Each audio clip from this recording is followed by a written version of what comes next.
vou fazer só um percurso do que eu pesquisei no mestrado, do que eu pesquisei no doutorado, no pós-doutorado e o que eu estou pesquisando hoje. Vocês entenderem por que eu estou fazendo nesse resumão aqui. No mestrado, eu trabalhei com uma instituição específica, um colégio de freira, que foi fundado em 1904, lá no sul de Minas Gerais, né, que foi o Colégio Nossa Senhora de Sion, na cidade de Campanha, em Minas Gerais, né. Então, no mestrado, eu trabalhei com o século XX, né, e aí com uma congregação, né, e aí eu fiz esse movimento. No doutorado, eu já recuei no tempo, eu já fui trabalhar com o século XIX, pensando na primeira congregação que chegou aqui e como que ela se instalou aqui em Minas Gerais, que foi a primeira a chegar no Brasil, né, que foram as Filhas de Caridade de São Vicente de Paulo, em 1849. Aí, na verdade, lá fui eu, então, para o século XIX, no meu doutorado. Pós-doutorado, aí, por conta da minha orientadora de doutorado, que era a professora Thais Nívia de Lima Fonseca, da UFMG, e por conta que ela estava trabalhando com o século XVIII, eu comecei a adentrar, né, fazendo parte desse grupo de pesquisa que a gente chama de CIBERO, né, Cultura e Educação dos Impérios Ibéricos. Eu comecei, então, a recuar no tempo e fui para o século XVIII e XVII, né? E por isso, então, eu acabo tendo esse olhar, que é um olhar muito ampliado, para pensar nessas mulheres vinculadas à religião, e aí, quando eu estou falando de religião aqui, eu estou falando de uma religião católica, né? Mulheres dentro de uma perspectiva de sua religiosidade, né? E espaços que elas ocupavam, né? Então, é disso que eu vou falar aqui, desses espaços ocupados por mulheres que têm vínculos com a sua religiosidade. Por que eu estou trabalhando religiosidade e não religião como um todo? Porque eu vou falar dos recolhimentos também, que não têm vínculos com a religião, eles não vão ter vínculos com uma ordem, eles não vão ter vínculos com o Vaticano, eu vou falar deles daqui para frente também um pouco com vocês, né? E hoje, e aí eu preciso dizer, aí no pós-doutorado, eu fui trabalhar com o primeiro convento que foi fundado aqui no Brasil, que foi o convento de Nossa Senhora do Desterro, em Salvador, em 1677. Por isso que eu coloquei em marco aí esse período da fundação do convento do Desterro, né? Mas hoje eu estou fazendo uma pesquisa muito ampliada, eu estou fazendo mapeamento de instituições femininas que tiram no século, desde o início da nossa colonização até a nossa independência. Então, eu estou pegando todo o período colonial, que a gente chama de colonial, e fazendo mapeamento dessas instituições e vendo as especificidades delas. Então, hoje eu estou fazendo um trabalho hercúleo, que eu falo que é um trabalho que eu vou ter para a vida inteira, né, para fazer esse mapeamento e pensar nas pesquisas possíveis sobre essas instituições, entendeu? E é disso que eu estou querendo falar um pouco aqui para vocês, né? E aí, Cidinha, você está colocando o link do livro? Tá, pode até comprar o livro, mas é minha tese de doutorado e ela está online lá na página da biblioteca da Universidade Federal de Minas Gerais, tá? Então, só para ajudar o pessoal, né, para não precisar de comprar, já que está online, né, a tese está lá, né? É uma outra coisa só que eu mudei para poder fazer o livro, tá? Então, para o pessoal poder trabalhar, né? Então, é isso, tá, gente? Eu estou tentando mostrar as pesquisas que eu estou fazendo desde a minha época de mestrado, né? Embora eu não vá falar aqui da minha pesquisa de mestrado, mas é esse universo, né, que eu faço parte de pesquisa há muito tempo, né? Lógico que a gente sempre fala que as nossas pesquisas, né, elas têm que nos dar prazer, né? Elas têm que ter um envolvimento com a nossa história, com algo que nós temos, né? Então, eu posso dizer que eu acho que eu comecei a me inquietar, né, com essa discussão do que é uma instituição educativa, uma educação confessional, uma educação vinculada à religião, desde quando eu era criança, né, uma vez que eu fui aquela educada em colégio de freira desde o início, né? Mas eu era muito crítica àquela instituição na qual eu estudava, né? E isso me levou, então, a acabar sendo uma pesquisadora, né, dessas instituições, tá certo? Então, eu vou começar aqui, senão eu falo muito, tá? E, por favor, eu peço que vocês me falem, tá? Um pouco. Passou o slide? Passou, Cidinho? Sim. Tá, beleza. Então, antes de tudo, eu queria fazer um pano de fundo aqui, né? Pensar um pouco sobre história, historiografia e gênero, né? Pensar que quando a gente trabalha com essas instituições femininas, não dá para a gente deixar de lado as questões de gênero, né? Mesmo porque o gênero é pensar nas mulheres, mas as mulheres que têm uma relação direta com os homens, né? Isso é muito importante de pensar, né? Pensar um pouco que essas mulheres se tornam agentes, elas são agentes históricos, né?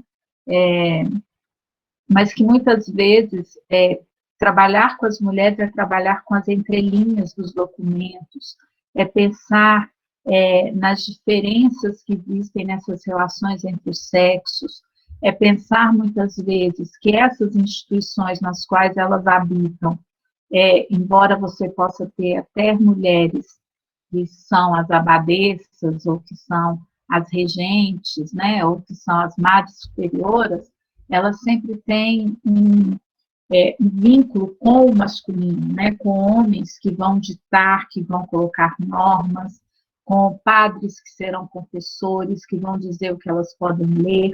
Quer dizer, sempre tem essa questão das relações entre os sexos, entre os gêneros, necessárias para se trazer quando se faz esse tipo de pesquisa, né? E é importante também a gente dizer dos vários silêncios nessa historiografia, né, sobre as mulheres, né?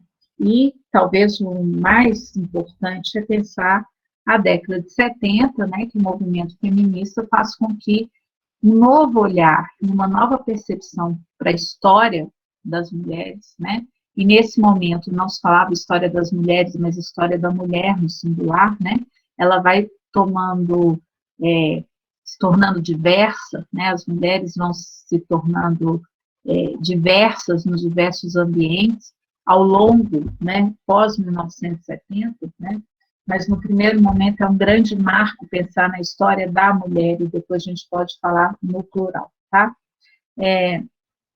E aí, quando eu falo dessas instituições nas quais eu trabalho, eu pesquiso, eu tenho que pensar que existe uma relação entre o feminino, né, e uma questão religiosa, né? São questões que vão estar sempre interligadas, né? Então, essa questão do gênero com o religioso é muito importante, né?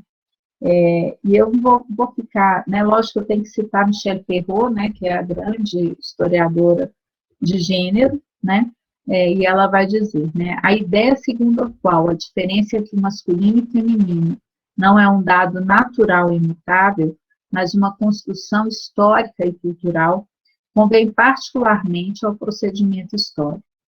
Pouco que a diferença entre os sexos, que é uma construção, pode-se assim desconstruí-la em todos os níveis, teorias e práticas, representações e fatos materiais, palavras e coisas. Então, quando a gente pensa nessas instituições, a gente acaba lidando muito com essa relação entre os sexos, entre os gêneros, né, entre homens e mulheres. E aí, quando eu faço os estudos, e aí depois eu vou fazer toda uma diferenciação, tá, gente? Entre mosteiros, conventos e recolhimentos femininos, né? Esses estudos, eles são ampliados, né? E se fortalecem, então, nos últimos 30, 40 anos. Então, são estudos muito recentes, né? Que também coincidem com a ampliação sobre gênero, né? E, por outro lado, eu tenho que pensar que essa história que eu faço, ela trabalha com instituições específicas, muitas instituições, e que a gente pode pensar que é um microcosmo, né? Ou seja, é um espaço muito pequeno, habitado por poucas mulheres, mulheres que muitas vezes são mulheres de elite, mas às vezes também a gente tem uma diferença social dentro desses espaços, né? Alguns são conectados entre si, se eles são vinculados a uma determinada ordem, a uma determinada congregação, mas outros não, tá? E aí eu trabalho com uma perspectiva de um historiador francês chamado Jacques Rebel, que fala de jogos de escalas, ou seja, eu sempre penso nesse pequeno, nesse micro, para pensar no macro também. Então, quando eu falo que eu estou fazendo esse mapeamento das instituições que existirão aqui, eu estou pensando em micro, mas eu estou pensando no macro também, para tentar compreender o que são, quem são essas mulheres, quais são essas mulheres, como elas lidam dentro desses espaços que elas habitam, tá? Então, só para a gente pensar nessas diferenças aí, tá? Por outro lado, eu estou indo rápido ou tá ok? Tá bom? Tudo bem. Tá ótimo. Tá bem. Tá.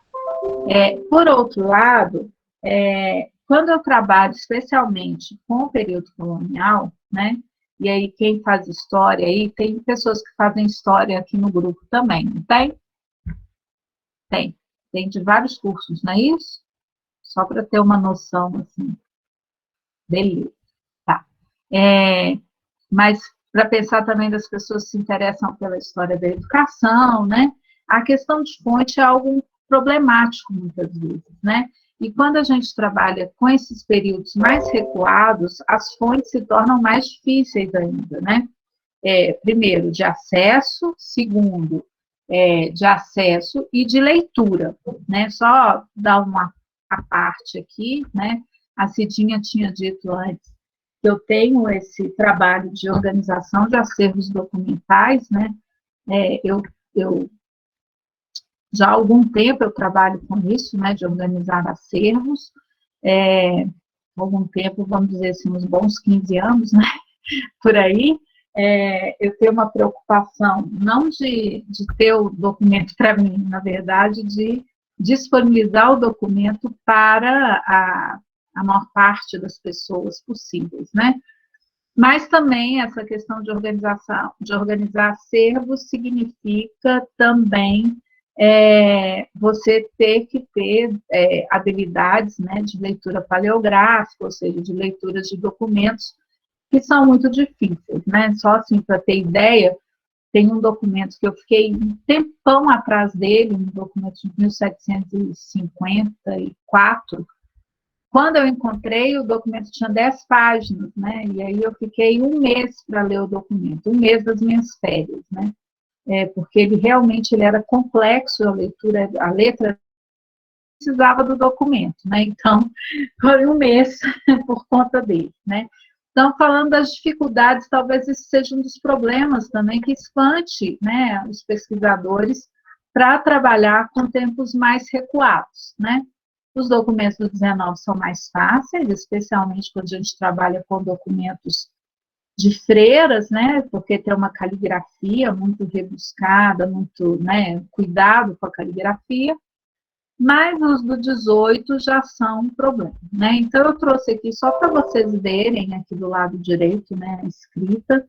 Essa é uma carta de uma freira, né, lá do convento de Santa Clara do Desterro da Bahia, de 1762, né? É uma carta que ela escreve para um amigo, tá? Não vou explicar aqui a relação dela nessa carta, né? Um amigo, benfeitor, né? Agora, o que ela tinha com esse amigo é uma outra história, tá? Então, a gente tem dificuldade para encontrar documentação, dificuldade na leitura, né? Muitas vezes é necessário entrar nos arquivos eclesiásticos, né? E acho que a Cidinha sabe muito bem a dificuldade da gente entrar nesses arquivos, né? Em muitos momentos eu tive negativas, em alguns momentos não, né? Eu costumo dizer que eu já bebi muito café, já beijei muita mão, já comi muito bolinho com ex-aluna, já beijei mão de encarregado de arquivo, padre. Quer dizer, a gente tem que ter um jogo de cintura, né, para ter o acesso a essas fontes, né. Por outro lado, eu só contar uma história, essa é traumática na minha vida, né. As filhas de caridade de São Vicente de Paulo, que eu trabalhei no meu doutorado, parece que elas têm medo de mostrar as fontes para a gente, né. Então, foi assim, Mariana, quando eu cheguei em Portugal, eu nunca vou esquecer, né, Lisboa, foi a primeira vez lá, cheguei lá, chovia cântaros no dia que o meu orientador português, o Justino Magalhães, né, tinha ligado lá para o convento, para o Colégio das Freiras, tinha agendado o meu encontro com a Madre Superiora, né, então, né, estava tudo certo, né? Eu cheguei lá, chovia, e a chuva de Portugal é a chuva que parece, sei lá, ela cai de lado, né? Ela não cai normal igual a nossa, né? E aí, eu toda molhada, né, batendo lá no interfone, a Madre Superiora sequer abriu a porta para mim, conversou comigo pelo interfone, para dizer que não tinha fonte nenhuma, né? Então, é isso que eu estou querendo dizer. A gente, às vezes, né, dá com a cara nas portas também, porque entrar nos arquivos que tem vínculo com a religião é muito difícil, né? Não é uma coisa fácil, acho que a Cidinha sabe o que é isso, né? Para além daquela dificuldade de achar o documento, né, que a gente quer, a gente ainda tem não pode, né? Lá no meu mestrado, eu tive uma facilidade, porque as freiras da Congregação Nacional de São foram muito abertas para mim, né? Mas no doutorado, eu tive muita dificuldade por conta disso, né? No pós-doutorado já foi mais fácil, quer dizer, depende da ordem, depende da congregação, depende do grupo que a gente está trabalhando, e depende deles quererem disponibilizar as fontes, tá? Enfim, né? Mas são os problemas das fontes, né? Outra coisa, né? Ultimamente, e é o que a gente está trabalhando, principalmente nesse período pandêmico, né? É a digitalização das fontes, né? As fontes que estão digitalizadas, né? Algumas das bibliotecas nacionais, né? Ou dos arquivos, né? O Arquivo Público Mineiro, a gente pensar a Torre do Tombo, em Portugal, né? Então, fontes que estão digitalizadas, né? E aí eu vou fazer uma propaganda para vocês, né? De um trabalho que eu fiz, eu vou colocar aqui para vocês no chat, né? Que foram as fontes que juntamente com os meus alunos, que eu nunca vou deixar de falar, né?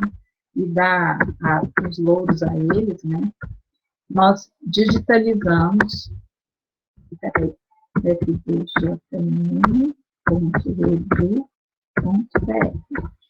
Aí é o link das fontes que foram digitalizadas por nós aqui em Diamantina, né? Que são os documentos da Câmara de Diamantina do século XIX e início do século XX, tá? Tudo que a gente fez durante 4 anos de higienização, catalogação e digitalização das fontes, tá? Só para vocês verem como é difícil também lidar, né? Mas que nesse mundo atual, né, a gente está trabalhando com fontes digitalizadas, né? Não tem outro jeito, né? E quando a gente trabalha até com o período de 1822, uma boa parte da documentação não vai estar aqui, né? Ela vai estar em Portugal, né? Então, é outro problema, né? Além da dificuldade de arquivos próximos, a gente ainda tem arquivos fora do Brasil, né? E aí, então, agora eu vou começar, isso foi mais um plano de fundo para pensar a fonte, a questão da historiografia, pensar um pouco sobre gênero, né? Depois a gente volta à historiografia. Agora, então, eu vou começar a parte mais do conteúdo, né? Que eu quero apresentar para vocês, né? Então, eu queria dizer que, primeiro, preciso de fazer uma distinção, né? Uma distinção entre mulheres de vida perfeita e mulheres de vida ativa, né? E eu acho que a Cidinha passou... Qual texto meu, Cidinha, que você falou que tinha passado? Foi justamente esse ano, né, 2016, que você faz essa distinção e essa correlação entre essas instituições e essas histórias e esses períodos. Beleza. Você fala dos recolhimentos, dos conventos e das congregações. Isso, ótimo, então. E aí depois eu vou passar um outro artigo, que lancei agora em 2020, que ele está mais completo com os recolhimentos, tá? Porque essa minha pesquisa dos recolhimentos nunca que acaba, né? Então ele está mais completo, tá? Mas, então, essas distinções é muito importante a gente fazer do que são as mulheres de vida perfeita, do que são as mulheres de vida ativa, né? Esse modelo que a gente chama de mulheres de vida perfeita é aquele modelo que vem lá do período medieval, que surgiu com a ideia dos conventos, primeiro mosteiros, né? E depois conventos, né? Então, no início da Idade Média, a gente tem mosteiro e depois passa para convento. O convento possivelmente pós-século XII, né? E aí, o que vai diferenciar um mosteiro de um convento é que as mulheres vivem em comunidade, mas a ideia é que elas ficam solitárias, ou seja, cada uma teria uma cela.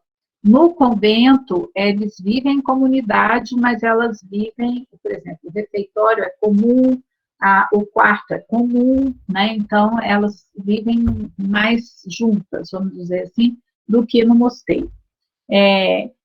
Mas o que é a mulher de vida perfeita? É aquela mulher que está enclausurada também tem que fazer uma distinção, tá?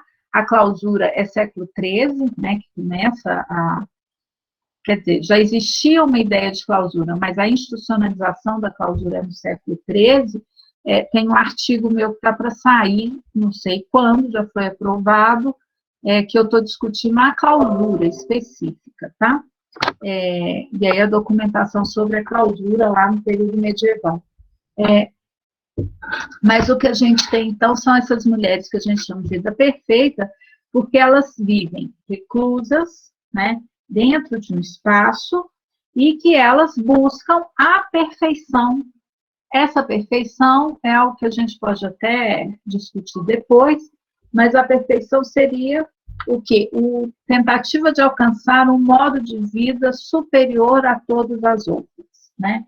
E que se torna um modelo exemplar para as outras mulheres também.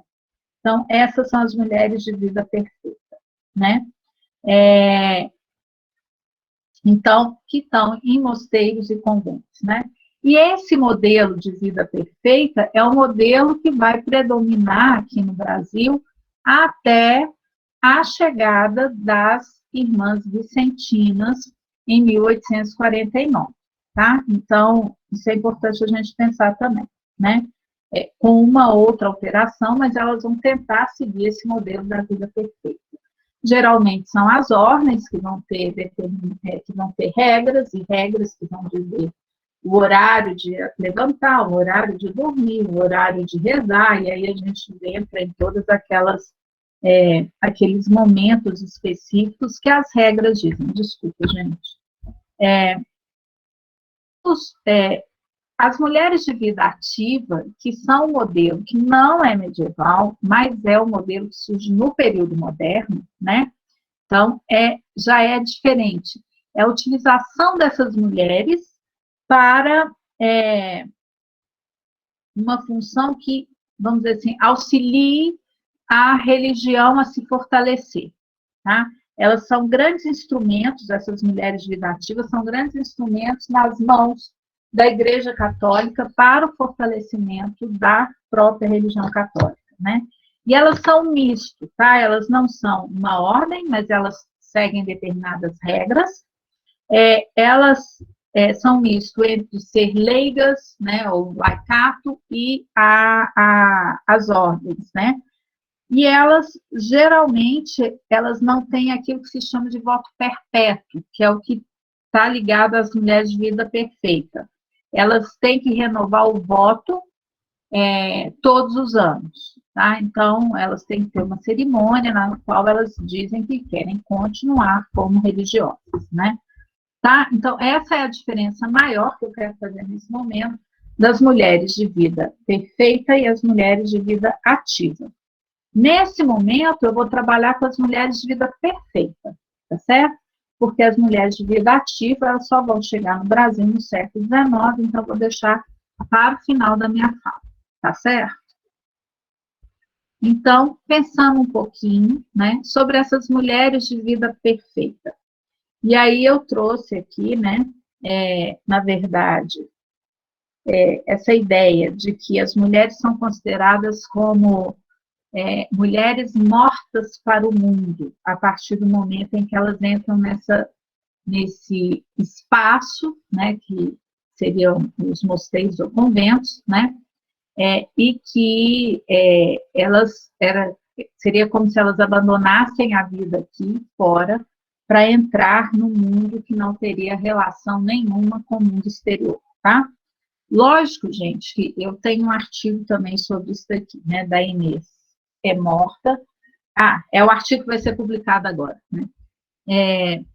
E que tem uma relação direta com o olhar do homem sobre a mulher, né? Então, pensando na questão de gênero, porque quando a gente começa a investigar os conventos, principalmente os conventos do século XVII, XVIII, a gente percebe que elas não têm nada disso de morte para o mundo, certo? A morte para o mundo é o que está escrito, mas, na verdade, são espaços onde há muita movimentação dentro desses conventos, tá? Então, eu queria só citar aqui um documento, que é de 1673, né? Que fala sobre uma noviça que estava ingressando como freira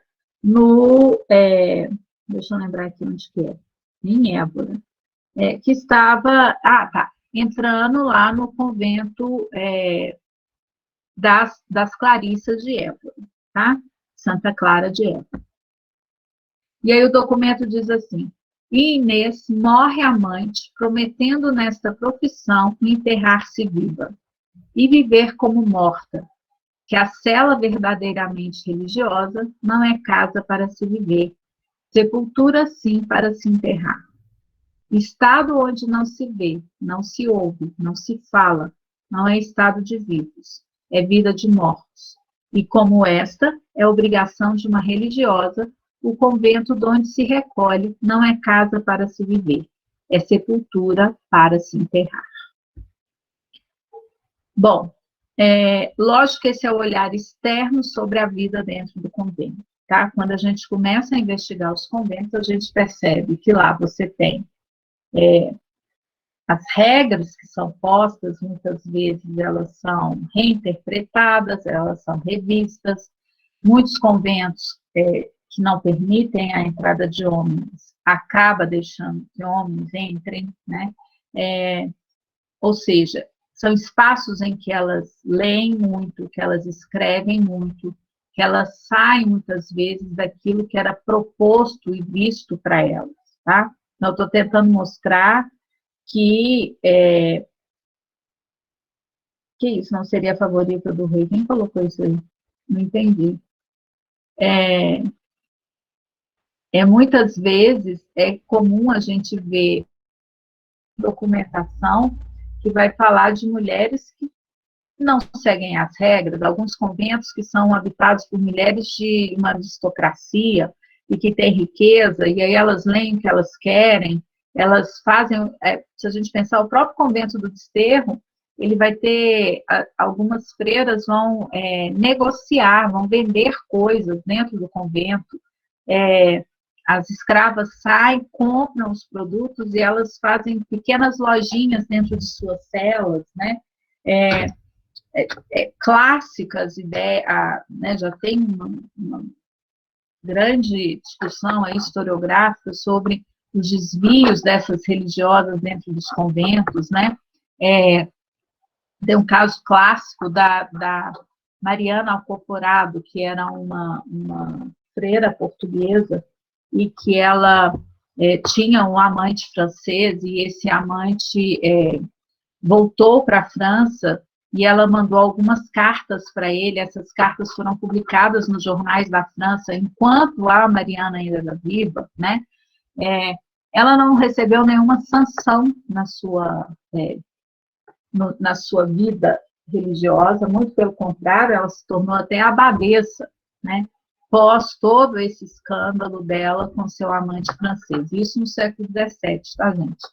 Então, só para a gente pensar que os conventos não são, na verdade, espaços de morte, mas são muitas vezes até, e aí acho que por isso é importante eu falar, porque eu gosto tanto de trabalhar com esse tipo de história, né, que muitas vezes eles são espaços de conquista feminina, espaços em que as mulheres saem daquela tutela patriarcal, né, saem daquele caminho que era imposto para elas enquanto futuras. Já ouvi falar, só não assisti. Então, mas porque acho que é da Joana, não é? Essa série. Então, elas saem desses espaços que era proposto para elas de serem esposas e mães, né? Que eram negociatas de casamento, né? E que elas eram muito mais livres dentro desses conventos, tá? Então, é importante a gente ver esse outro lado, né? Que as mulheres conseguiam uma certa liberdade e elas tinham capacidade de leitura e de escrita, que eu acho que isso que é importante, são ambientes de letramento muito forte, muito significativo, né? E que elas conseguiam sair dessa chancela e dessa tutela masculina muitas vezes, ou elas tinham o próprio domínio sobre o que elas queriam do próprio corpo, né? Então é importante a gente pensar nesse lado e nesse crescimento para as mulheres, né? E aí, pensando no nosso primeiro convento, né, que é o convento do Desterro, não vou ficar lendo, vou mais rápido, tá, gente? Que foi criado em 1600, quer dizer, há uma intenção de criá-lo em 1665, né, nessa provisão real, e aí consegue-se dinheiro, né, isso é a Câmara da Bahia, né, de Salvador, faz a requisição, eles constroem, né, o espaço, né, e o convento do Desterro passa a funcionar em 1677, quando chegam 4 freiras de Évora, né, para poder construir, né, essa obra, né, das Irmãs Clarissas, né. É importante a gente falar que quando eu digo Clarissa, todo mundo pensa em Santa Clara, né. E aí o meu pós-doc foi esse movimento de entender as Clarissas do 18, do 17 e Santa Clara, né? Porque aí a gente tem todos aqueles princípios da ordem mendicante, né? Os princípios de Clara na pobreza, da Clara buscando esmolas, né? Para a sobrevivência da sua obra, né? A gente tem todo esse olhar. Mas quando Clara morre, né? Ainda no século XIII, poucos anos depois, a gente tem o Papa Urbano II, que revê a regra de Santa Clara, né? E aí, então, ele cria, né, uma nova regra, que é uma regra que a gente chama de urbanista. E essa regra urbanista, ela impõe que exista o dote para ingresso dentro do convento das Clarissas. E ele que cria o nome Clarissa, tá? Não existia nome, aquelas que seguiam Santa Clara eram damianitas, até o Urbano II. Esse Urbano, eu tenho artigo também sobre essas Clarissas, né? Esse Urbano II, ao criar o dote, ele cria uma distinção entre elas. Por quê? Ele diz que elas não vão mais esmolar, que elas têm que ficar reclusas dentro do espaço, e aí, por conta disso, elas têm que trazer o dote. Trazer o dote significa ter recurso para entrar na instituição. Ou não. Aquelas que têm pouco recurso, elas vão se tornar distintas dentre as Clarissas. O que quer dizer isso? Aquela que tem mais dinheiro para o dote, paga mais, e ela vai ter uma certa distinção entre as irmãs. Aquela que tem menos recurso, paga menos, e aí ela se torna inferior àquelas outras dentro do convento. Isso, gente, não é só entre as Clarissas, tá? Essa é a questão que vem vinculada ao enclausuramento. Quanto mais se fortalece a ideia de clausura, mais distinção a gente vai ter dentro dos conventos e também até entre as congregações. Quanto mais dinheiro você tem, mais distinta você se torna no interior do espaço, menos dinheiro, menos distinção. Entre as clarissas, especificamente, a gente tem dois tipos. A gente vai ter as irmãs de véu preto, que são as que têm recurso, que têm dote. E essas são aquelas que podem participar do ofício divino e cantar e ler, ou seja, elas têm capacidade de letramento. Pois é, o que seria diferente, né? É um problema, né? Eu estou falando de um espaço de diferença, mas a diferença existia fora também, né? Mas é muito clara essa diferença, porque aí aquelas que têm pouco recurso para o dote, elas vão ser chamadas de irmãs de véu branco. As de véu branco, que vão ter até o hábito diferente, elas não podem nem saber ler, certo? Elas não sabem ler, elas têm que decorar determinadas orações para falar no ofício divino, e elas vão ser responsáveis pela limpeza da casa. Entenderam? É a cozinha, é a limpeza da casa, é isso, tá?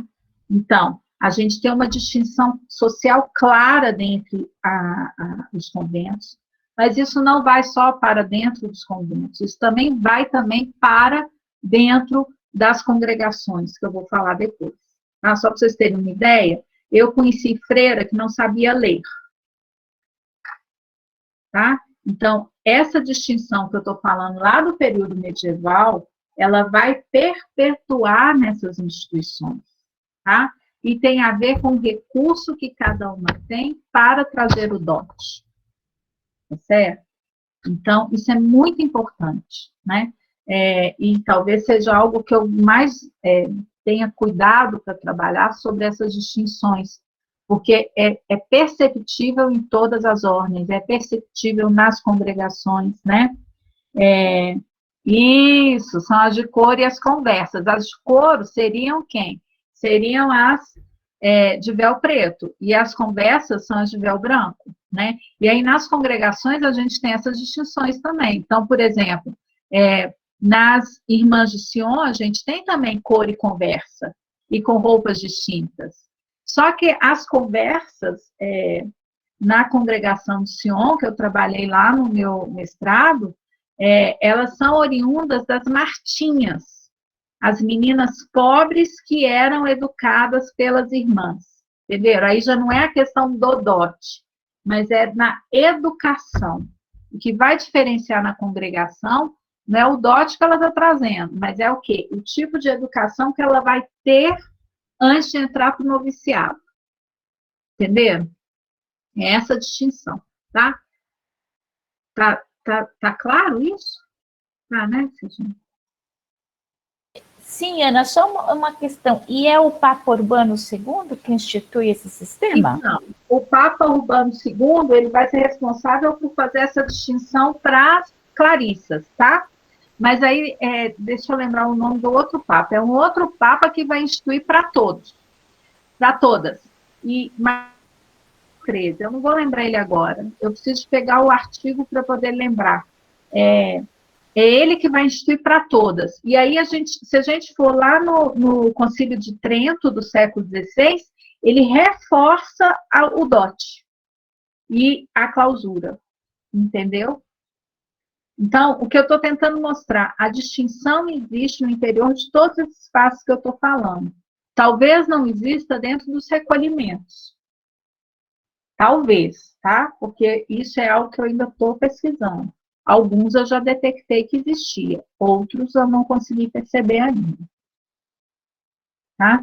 Mas entre ordens e congregações femininas, a instituição da clausura, que vai fazer com que elas não consigam outra forma de ter recurso de manutenção, a não ser pelo dote, né, e às vezes por doações que elas recebem, aí sim elas vão ter distinções sociais lá dentro por conta de ter ou não recurso para o dote. Né? E nas congregações se torna a distinção de ter ou não recurso para estudar. Entende? Aí, em troca de caridade, elas educavam as meninas pobres e as meninas pobres limpavam as casas, né? Tem um artigo meu, acho que se colocar na internet, vai achar, põe meu nome, Pepita Mar, que é sobre as Martinhas, no Colégio Sion, tá? Estou falando sobre a diferença entre as meninas pobres e as meninas ricas, né? Não, é antes do papo. Então, gente, eu acho daqui a pouco. Na hora que começar as perguntas, eu falo para vocês que papo que é, porque se eu parar aqui, eu tenho aqui anotado, tá? Eu só preciso de entrar no arquivo para poder achar esse artigo que vai ser publicado agora na revista Estudos Feministas, né? Agora esse ano. Agora quando? É antes, tá? É no século XIII ainda. Aí o Concílio de Trento, Andrei, vai só fortalecer, tá? Então, vou continuar, né? Então, já falei das freiras de véu preto, véu branco, né? E aí, o que a gente vê, por exemplo, no convento de Desterro, olha, eu já falei sobre a diferença entre o véu preto e o véu branco, né? Agora, para que você precisa de freiras de véu branco numa instituição que tem escravos? Ou seja, o que acontece no convento do Desterro? Aquilo que a gente chama de embate, muita luta, tá? Porque quando o convento é criado, ele é criado com uma definição que tem que ter, só pode ter 50 freiras de véu preto, tá? E aí, de véu branco, não deixa muito claro, não, tá? Mas um número, né, suficiente, mas que não sejam 50. E aí, o que acontece? Se tem escravas, e isso é importante a gente dizer, né? Porque a gente está falando do século XVIII, a gente está falando de uma 17 e 18, de uma sociedade escravista e de uma sociedade rica, né? Porque, pensa bem, é o primeiro convento de mulheres que é fundado aqui. Existiam recolhimentos, mas não conventos, né? Então, uma elite baiana, uma elite, né, principalmente nordestina, quer que suas filhas entrem para esse convento, mas ninguém quer que sua filha seja uma freira de véu branco. Quer que seja uma freira de véu preto. E aí começam os embates. Pedindo para o rei, olha, é uma quantidade de documentos, gente, no Arquivo Histórico Ultramarino, de pais, ou de mulheres também, mas de pais que falam assim, olha, o rei, eu fiz isso para você, e aí eu quero que a minha filha seja freira, de véu preto, no convento de Desterro. Aí eles começam a fazer pedidos supranumerários, ou seja, que entre mais mulheres, além das 50, para serem freiras. Muitas delas entram para o convento, ficam lá noviças ad eterno e não conseguem entrar para ser freira porque as freiras não estão morrendo. Então, assim que morre, começa aquela enxurrada de carta para o rei para a filha se tornar freira. Então, é um lugar de disputa, vamos dizer assim, né? De briga por vaga, tá? Porque tem esse controle no número. Eu vou falar do controle daqui a pouco, para vocês entenderem um pouco, tá? E aí, eu pus aqui um documento só com algumas assinaturas, né, para vocês verem que a gente consegue também uma documentação feminina, né, nessas solicitações, né, de entrada ou de saída ou de permanência de mulheres nesses espaços, né?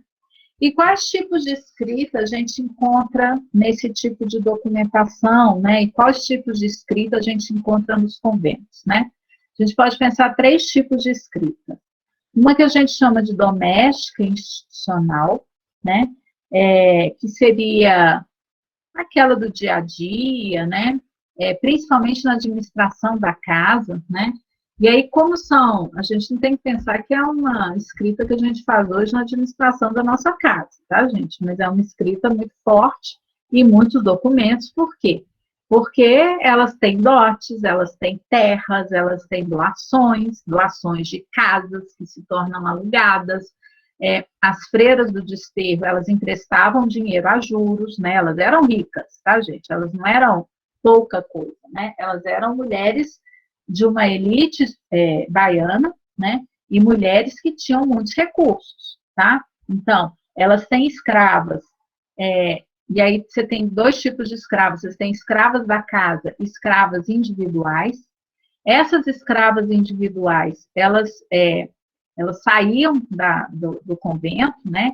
E elas eram mulheres que andavam de uma forma, vamos dizer assim, poderosa dentro da cidade. Tá? Então, elas usavam as roupas mais bonitas, elas andavam nas liteiras mais bonitas, para mostrar o poder da sua senhora, entenderam? Então, essas freiras, elas não eram qualquer freiras. Então, quando eu falo nessa escrita da casa, é uma escrita administrativa de muito dinheiro, tá? De muitos recursos. É pouca coisa que elas tinham, tá? E então, é esse tipo de escrita, né? Então, a doméstica, né? Existe ainda uma de foro privado, né? Que serão as correspondências, né? E ainda um outro tipo de escrita que a gente pode chamar de autobiografias ou biografias, né? Que são chamados, ou também tinha escrita de vidas de santos, né? Ou textos morais, né? Mas é uma escrita que a gente chama de escrita exemplar, tá?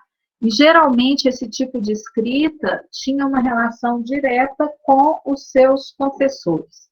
Então, para escrever, elas tinham a autorização do confessor, porque o confessor achava que a vida daquela freira era uma vida exemplar, né? E aí eu também trabalhei um pouco com isso lá no meu pós-doc, né? Com as escritas exemplares dessas freiras, tá? Mas a gente tinha um outro tipo de instituição aqui, né? No século XVII, no século XVIII, que eram os chamados recolhimentos. Primeiro é importante pensar um convento. Para um convento funcionar, precisava da autorização do rei, precisava da autorização do Vaticano e precisava também da autorização da ordem. Então, para as clarissas funcionarem, né, para abrir o convento de desterro, primeiro teve que ter a autorização do rei, depois a autorização do Vaticano e depois a autorização das clarissas para que isso funcionasse. E aí vieram as clarissas de Évora. O recolhimento, não. O recolhimento só precisava de uma autorização do bispo. E muitas vezes o recolhimento era aquela instituição que abria, primeiro, por um homem santo, um fundador, um ermitão, ou por uma mulher que tinha dinheiro e aí queria viver reclusa com outras mulheres. Então, é aquilo que a gente pode falar que são movimentos espontâneos. E só depois pedia uma autorização do bispo.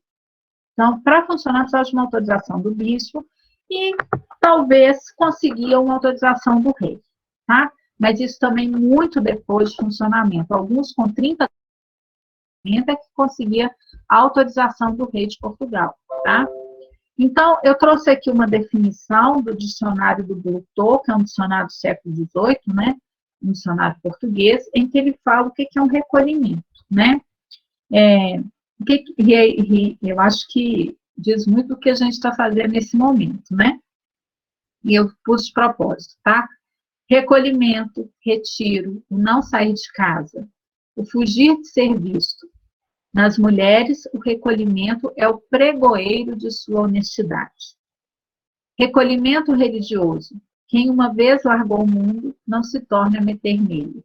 Religioso claustral e palaciano. Então, você pode ter dois tipos de recolhimentos, né, dentro do próprio palácio. Recolhimento interior do espírito, recolhimento consigo, recolhimento da alma com Deus. Recolhimento casa com a igreja, em que, segundamente, e a instituição dos fundados, do fundador, se recolhem mulheres com diferentes estados e vivem com clausura e observância à regente. Em Lisboa, há muitos recolhimentos. O da Misericórdia, o do Conde de São Lourenço, o dos Cardais, o do Castelo.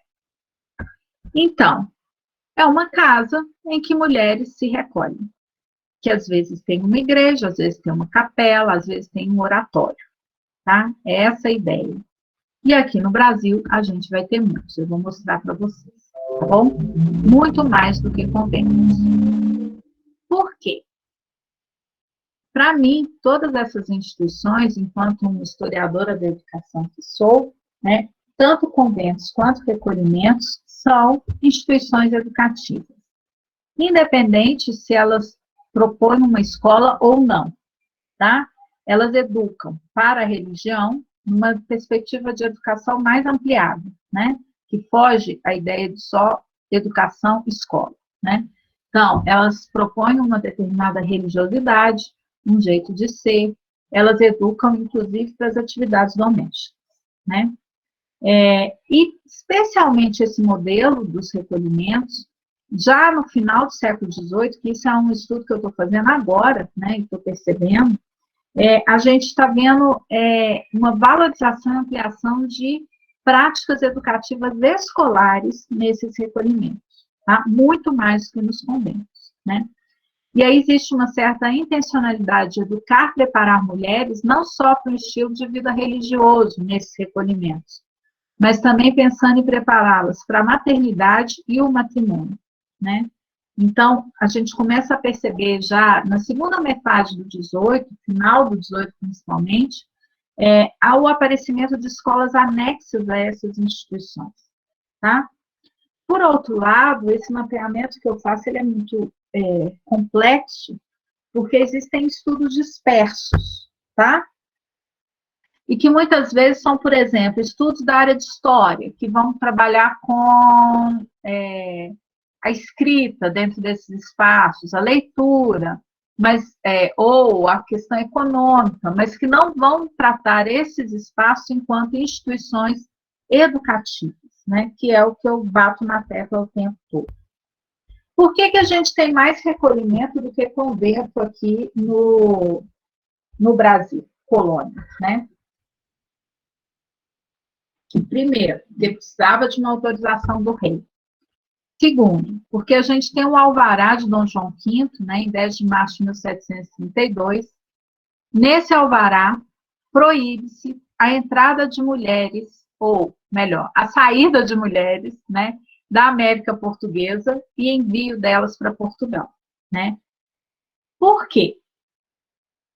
Principalmente, na verdade, começa essa questão em Minas e depois amplia para toda a América Portuguesa. Acreditava-se que aqui tinha poucas mulheres e que essas mulheres deveriam ser voltadas especialmente para o matrimônio e a maternidade. Então, quanto mais você deixa as mulheres saírem daqui para ir para os conventos portugueses, mais você tem problemas e conflitos, né, de conseguir mulheres para o casamento, tá? Isso é muito forte em Minas Gerais, tanto é que a gente não pode nem ter autorização de conventos, né? Por isso, muitos recolhimentos surgem de forma esparsa e sem autorização, né? Porque eles estão muito mais voltados, existe toda uma legislação e toda uma perseguição à entrada das mulheres da América Portuguesa nesses espaços, né? Difícil, né? É um momento difícil para as mulheres. Se vocês vissem as cartas que elas escreviam para o rei, depois desse momento, para ir para Portugal, só se tivesse uma mercê real, né? Uma autorização, um documento dizendo que elas podiam sair do território, tá, gente? E as de Minas é pior ainda, porque elas, para além disso, elas tinham que pedir o quê? Elas tinham que pedir para sair de Minas, tá? Porque tinha pouca mulher e eles acreditavam que para pôr ordem aqui, né, era necessário fazer com que isso fosse, que acontecesse, desculpa, gente, tem alguém me ligando aqui, eu perdi a minha atenção. Era necessário que você fizesse vamos dizer assim, uma autorização para sair, tá? E principalmente a questão era o convento, tá? Deixa eu só falar qual é que eu estou dando a aula.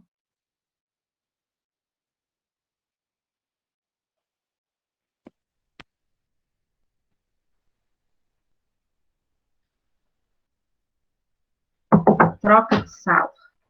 Já estão montando horário hoje. Aí a coordenadora. Enfim, pronto, já passei. Tá? Entenderam essa lógica? Tá? Para a mulher, porque a gente tem um número pequeno de mulheres. A gente tem que pensar que o povoamento aqui ele é muito mais masculino, né? A entrada de homens é muito maior. No início, a gente tem muito casamento com as mulheres, as indígenas, né? Mas depois começam a trazer mulheres portuguesas para o casamento, né? Não tinha liberdade mesmo, tá, gente? E não ter liberdade para ir para um convento, porque elas têm que ser destinadas para o casamento, entendeu? E para a maternidade, né? Então, essa negativa do não querer casar, do não querer ter filho, isso era impensável naquele momento. Talvez a alternativa era ir para um convento ou um recolhimento, tá? Isso é muito importante da gente dizer, né? E aí é importante dizer que após 1730, então, quando começa essa proibição, aí nós vamos ter uma ampliação do número de instituições aqui no Brasil. Por quê? Já que não dá para ir para Portugal, vamos então abrir aqui. Ah, mas não pode abrir convento, porque existe muito empecilho para os conventos. Então, vamos abrir o quê? Recolhimentos, né? E aí, só para vocês verem, olha só, a partir de até 1730, existia aqui um convento e 6 recolhimentos. Eu vou mostrar para vocês agora. Pós 1730, eu já consegui detectar e fazer um mapeamento, né, que existia, foram fundados mais 5 conventos e mais 17 instituições femininas que podem ser caracterizadas como recolhimento, tá? E eu coloquei isso como estimativa porque é muito complexo, gente, fazer esse levantamento, tá, gente? Eu vou primeiro na documentação. Tem já um levantamento que foi feito preliminar pelo Riolando Aze, né? E que é o que eu coloquei nesse artigo que a Cidinha passou, mas se vocês verem o número agora está muito maior do que do Riolando Aze. Porque quando eu começo a me deparar com as fontes, eu consigo encontrar mais instituições, entenderam? Então, eu coloco estimativa e coloco isso nos artigos, porque eu ainda não tenho isso muito fechado, tá certo? Então, só para a gente pensar, aquele quadro que está no artigo, ele está mais ampliado agora, né? Então, só para pensar, eu não vou ficar falando de um por um aqui, mas para a gente ver, né? Os conventos que existiam, então, antes de 1730, era só o Desterro, na Bahia, né? Depois, o recolhimento da ajuda se tornou, em 1750, convento da ajuda, né? E esses recolhimentos existentes aí. O primeiro deles é esse recolhimento da Conceição em Olinda, tá? Ainda no século XVI, né? Tem um estudo já tem o nome, gente, peraí. Da Sueli Creuza de Almeida, né, que trabalha com os recolhimentos de Pernambuco, né, então ela trabalha um pouco com esse recolhimento da Conceição, tá?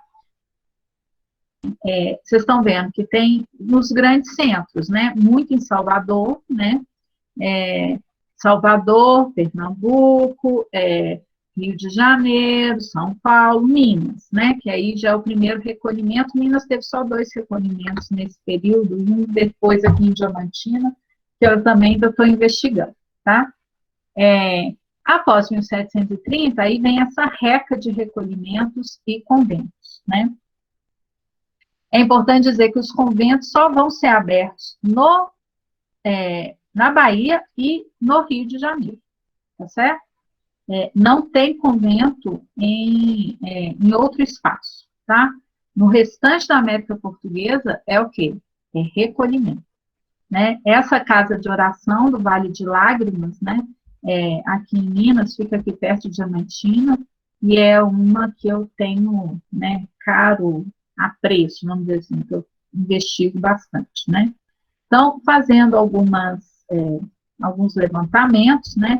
Só para vocês pensarem, tem alguns no norte, né? Então, pensar que em 1752 é aberto o recolhimento das Ursulinas do Sagrado Coração, em São Luís do Maranhão, né?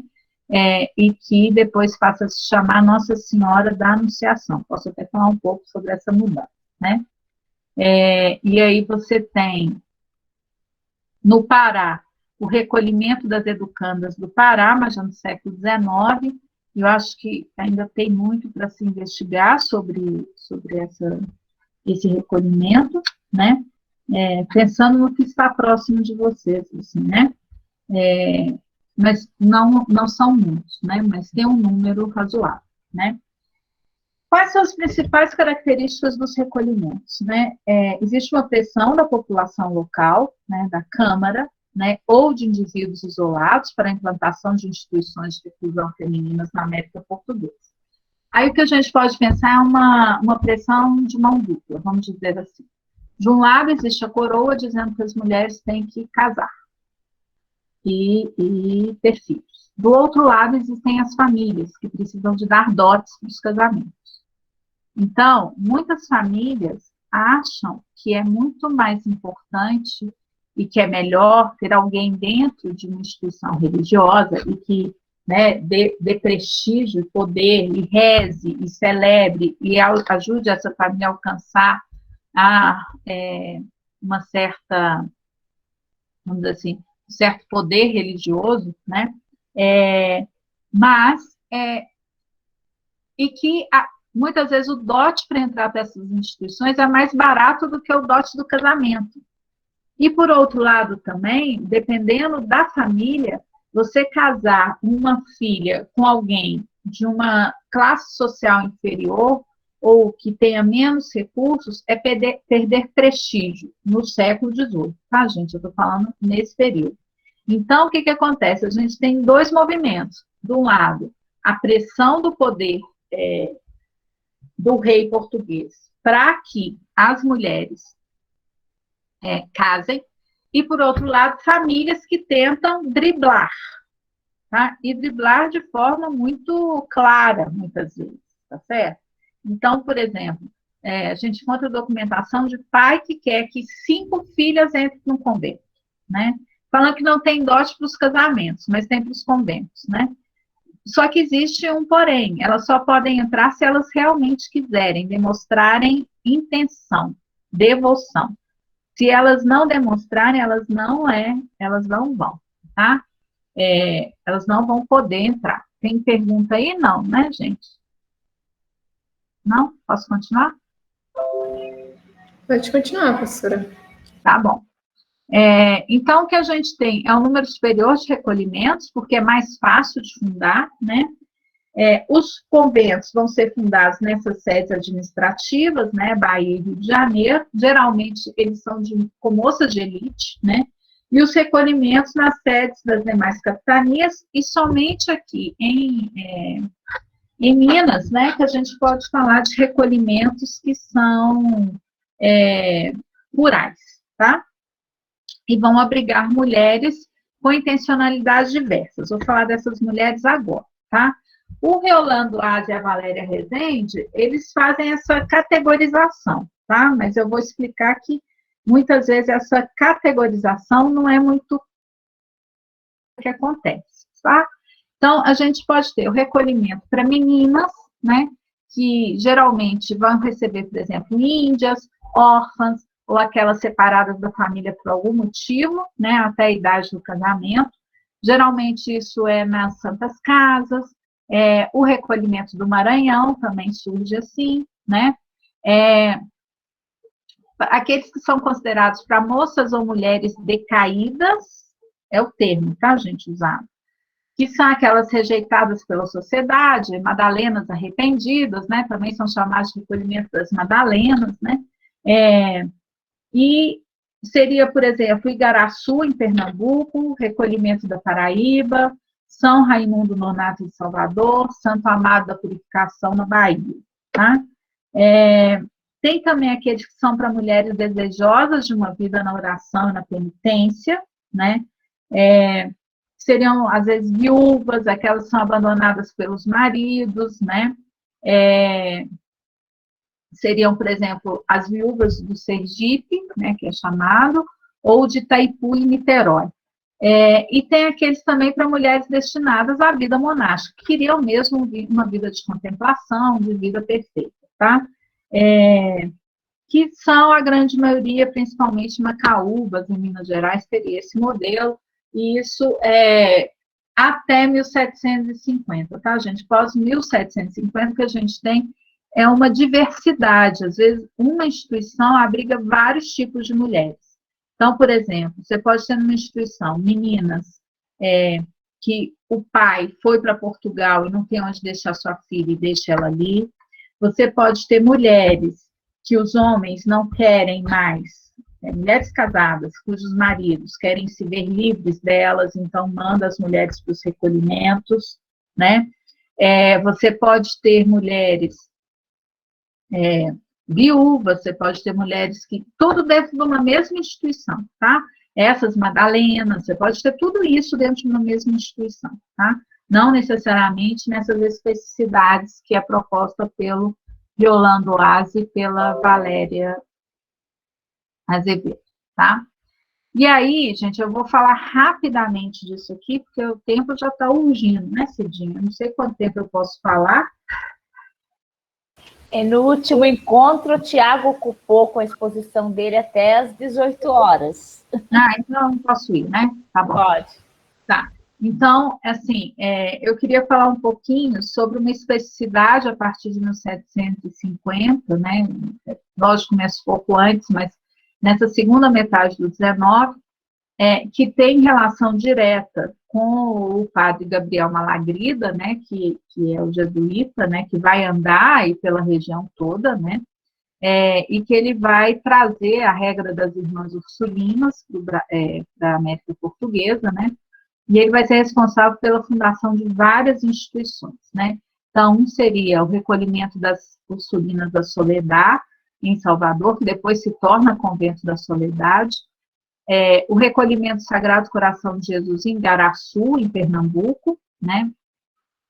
E o recolhimento das Ursulinas do Sagrado Coração em São Luís, né, do Maranhão, em 1752, tá?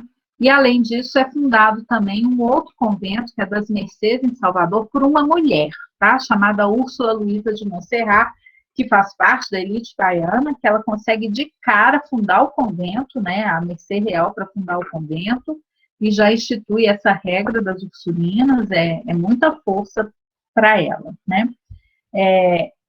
E aí, é uma especificidade, tá, gente? Que essas ursulinas, elas vão trazer a ideia de que junto do recolhimento ou junto do convento tem uma escola anexa, ou seja, elas vão fundar educandários para ensinar mesmo a ler e escrever, tá? E a intenção já é pensando não em preparação para a vida religiosa, mas uma intenção de preparar as moças para a maternidade e para o matrimônio, ok? E isso se vê e se fortalece muito, por exemplo, quando a gente vê a fundação do Recolhimento da Glória, lá no final do século XVIII, né? Quando a gente tem o bispo Dom Azeredo Coutinho trazendo os seus estatutos a necessidade de educar, tá certo? E de educar que os recolhimentos sejam espaços em que existe uma vida de reclusão, mas essas mulheres têm uma escola anexa na qual elas educam, entenderam? Então, a escola está ali. Isso se aproxima muito com o que as congregações vão fazer depois, quando elas chegam no Brasil na segunda metade do século XIX, entenderam? Então, é importante a gente pensar que é isso que eu estou tentando compreender agora, tá? A gente está passando por um momento de transição com os recolhimentos e que depois vai se fortalecer com a chegada das freiras de vida ativa aqui no Brasil, tá certo? Então, é importante a gente trabalhar com isso, tá? Então, vou passar, não vou ficar lendo aqui, senão não vai dar tempo de eu falar tudo mesmo, tá, gente? Já vi que eu fiz mais slides do que devia. Então, pensando, olha só, A instrução que propriamente pertence às mulheres deve ser regulada segundo os seus estados. Ou seja, estado é se você vai ser religiosa, se você vai ser esposa, né? A ideia é essa, é o estado de religiosa, estado de esposa, tá? As que se destinam para religiosas, aonde ser instruída na mortificação da própria vontade, na inteligência da língua latina e canto de música para o exercício cotidiano do coro, onde deve gastar a maior parte de sua vida. Então, essa é a educação de uma religiosa, né? É o latim, é o canto, né? É o coro, a participação do coro, né? Então, essa é a vida de uma religiosa. Mas também vai falar daquelas que não querem a vida do claustro e devem ser educadas no recolhimento da glória, né? Devem ser instruídas na particular ciência de viver em paz com seus maridos, de educar os seus filhos na virtude e administrar com economia o governo das suas casas. Ou seja, o aprendizado dessas mulheres é especialmente para serem boas mães e boas esposas, né? Então, só para a gente pensar que esse discurso, que é um discurso que vai se fortalecer no século XIX, ele já está presente aqui no Brasil, na América Portuguesa, no final do século XVIII, né? Bem antes da entrada das nossas congregações e junto dos recolhimentos, tá? No século XIX, o que a gente tem, acho que isso aí eu trabalho bastante na minha tese de doutorado, e aí depois vocês procurem aí, é só colocar meu nome e Conexões Vicentinas, vocês chegam nelas, né?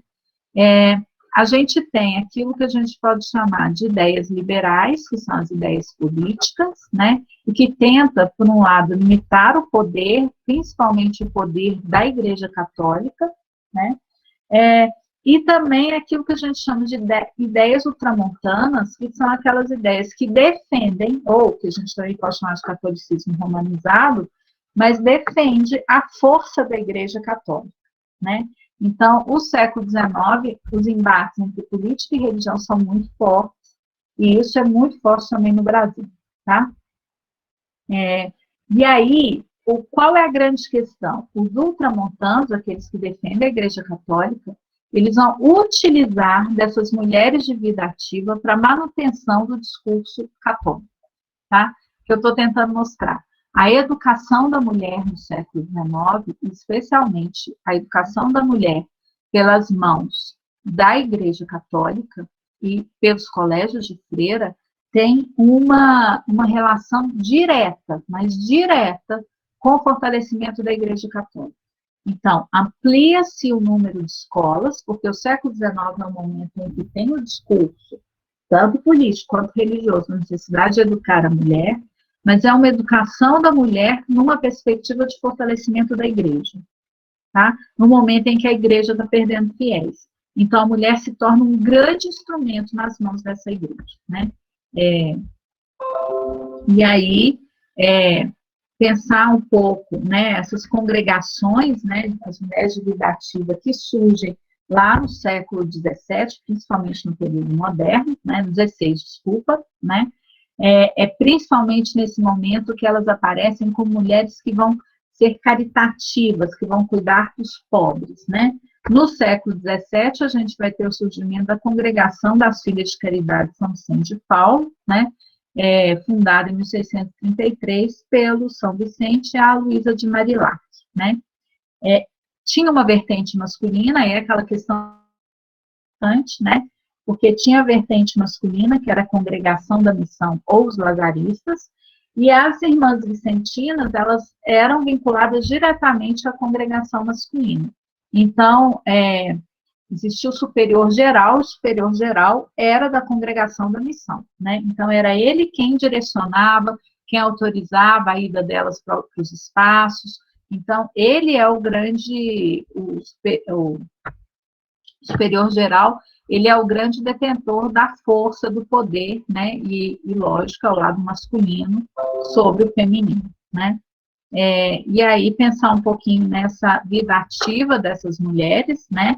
Elas têm várias atividades, lógico que elas começam primeiro cuidando de doentes, Então, eu vou mostrar algumas imagens aqui, eu não vou falar esse slide, mas eu vou mostrar as imagens para vocês entenderem melhor o que é essa vida ativa, tá? A educação, ela se torna importante lá no século XIX, tá? Mas desde o século XVII, elas têm várias funções. E aqui eu trouxe uma imagem que explica um pouquinho, as irmãs vicentinas são essas que usam esse, a gente não pode chamar de véu, né? É a corneta, né? Ou cornet, né? Que elas usam na cabeça, mas a gente dá para ver a evolução. No início, elas usavam roupa como uma camponesa, né? Então, um lenço. Mas como elas eram mulheres que andavam muito sob o sol, sob chuva, elas começaram a soltar o lenço, né? E esse lenço foi tomando outras formas, né? Então, ele servia muito mais como um tipo de guarda-chuva, né? E de proteção, tá certo? Para poder circular pelos diversos espaços, né? E aí, então, aqui eu vou falar um pouco sobre elas, né? Essa é uma tela do Picasso, tá, gente? É linda, né? Então, a gente vê aí uma vicentina cuidando dos doentes, né? Essa é a primeira função delas, né? Mas elas também são responsáveis por cuidar dos órfãos, né?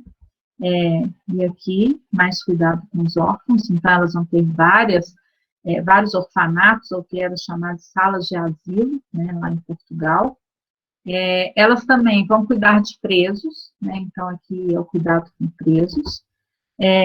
Elas também vão educar, e aí eu estou mostrando para vocês como elas educavam. Aqui é uma sala de chineses, né, então elas também estavam na China.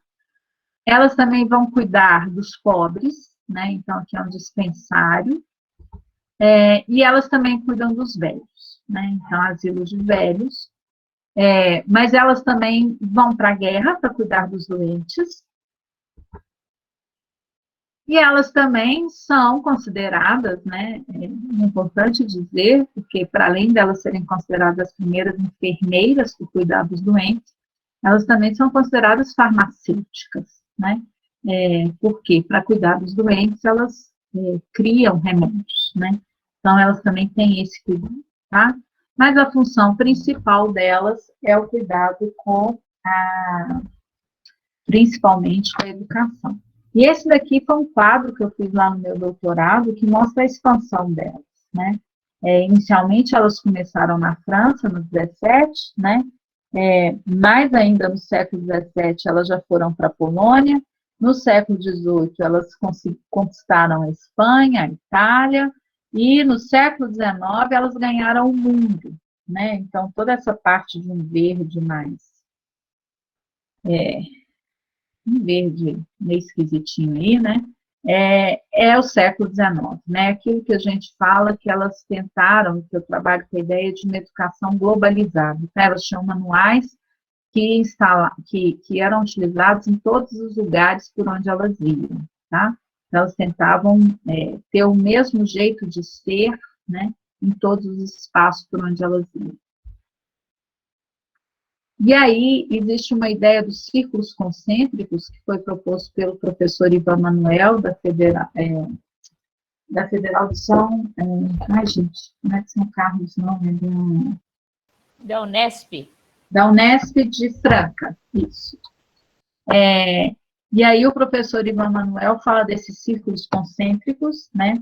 A ideia é o seguinte, você pega... dentro da casa, né, das filhas de caridade, você tem uma pequena casa, mas essa casa se conecta com as outras e tem a casa-mãe de Paris que vai fazer todas. E, por outro lado, nesses círculos concêntricos, né, você pensar, se você educa a menina de uma forma adequada dentro dos princípios da religião, você vai, então, educar a família para o catolicismo, e aí você consegue educar uma nação e também conquistar o mundo dentro desse catolicismo, né? A ideia de criar um catolicismo, vamos chamar assim, de globalizado, né? Esse é o princípio dos círculos concêntricos do professor Ivan Manuel, tá? E aí eu trouxe alguns documentos aqui só para a gente pensar, né, como no século XIX, a função dessas mulheres que vão ser usadas, né, pela Igreja Católica para o fortalecimento dessa igreja, né? Esse é um documento do Papa Gregório XVI, né? Ele vai dizer o seguinte, de 1840, né? Entre outros, alegre espetáculo para o mundo católico e motivo de surpresa para os não católicos, oferecem as muitas e tão difundidas associações de piedosas mulheres que, vivendo juntas segundo as regras de São Vicente Paulo, ou em outros institutos aprovados e distinguindo-se pelo esplendor das virtudes cristãs, dedicam-se todas tenazmente a dissuadir mulheres do caminho da perdição ou a educar as meninas à religião, à sólida piedade ou a trabalhos adaptados à sua condição, ou a aliviar os sofrimentos do próximo sem se deterem pela natural fragilidade do sexo ou pelo temor de algum perigo, né?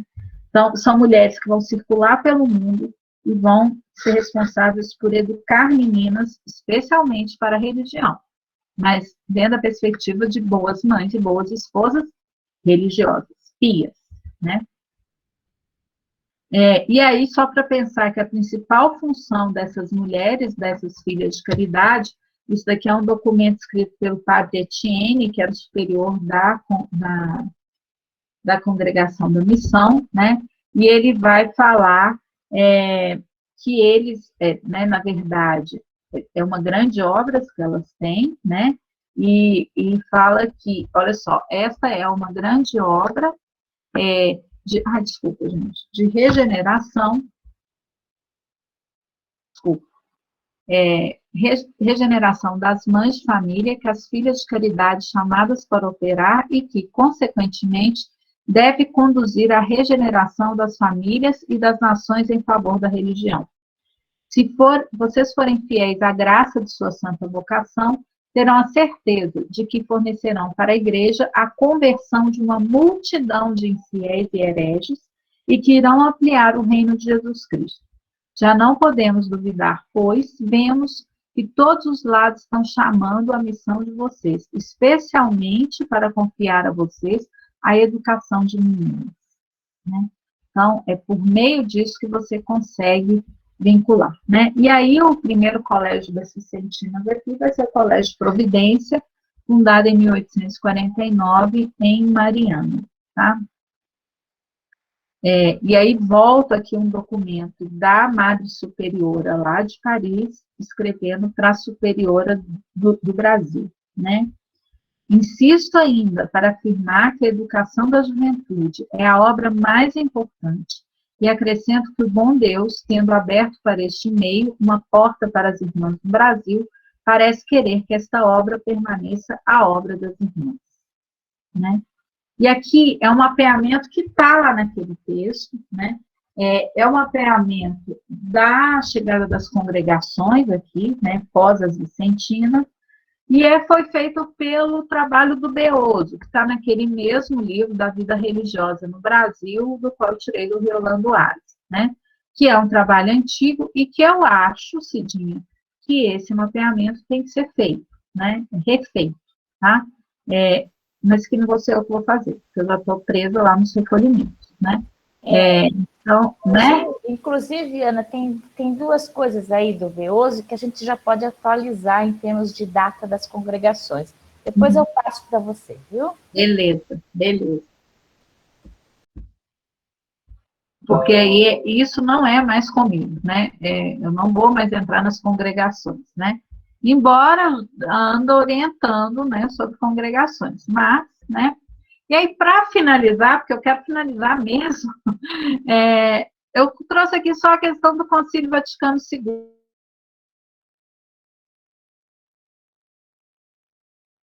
Esse concílio vai ser fundamental para um outro olhar sobre esses colégios de freira, né? Porque a gente sabe que os colégios de freiras vão se fortalecer a partir de 1849, criar e tem esse número enorme de congregações entrando, né? E de colégios se multiplicando, né? Mas a década de 60 vai ser uma década fundamental para repensar, né? E aí talvez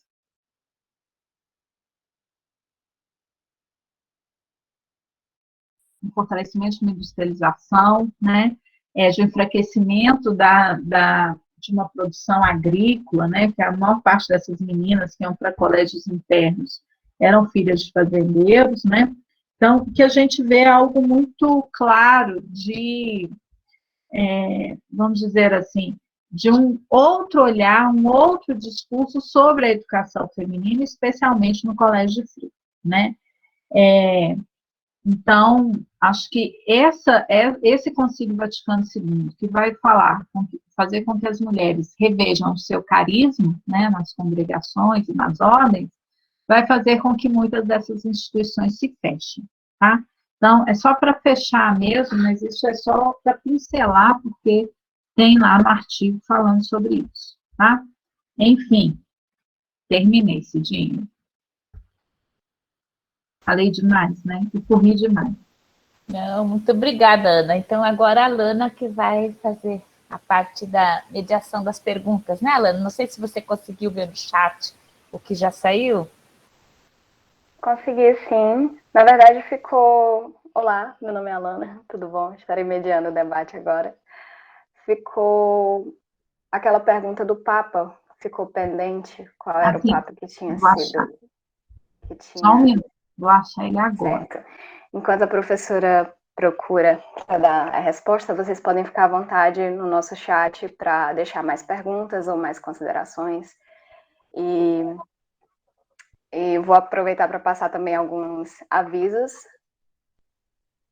Como vocês podem ver, nosso chat, nossa conversa está sendo gravada, então posteriormente vai ser postado no YouTube, como um primeiro encontro também foi postado. E o link será disponibilizado no Classroom. Todos os links a mais serão sempre disponibilizados no Classroom, fiquem sempre atentos ao que a gente está colocando lá.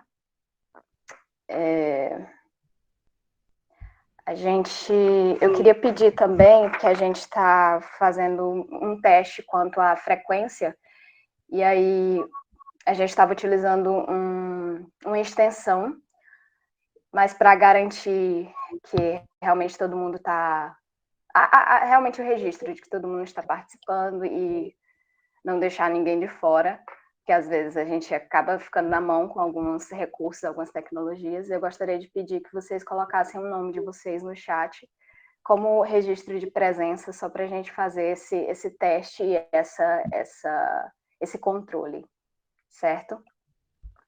Aí, gente, coloquei o documento, é a bula periculoso do Papa Bonifácio VIII, tá certo?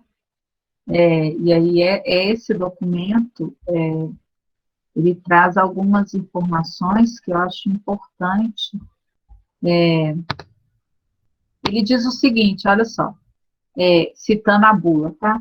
É perigoso e detestável que algumas freiras negligenciem o estilo de honestidade e descaradamente abandonem a modéstia e o pudor do próprio sexo, rodeiem as casas de seculares fora do próprio mosteiro e frequentemente admitam pessoas suspeitas em suas casas, né?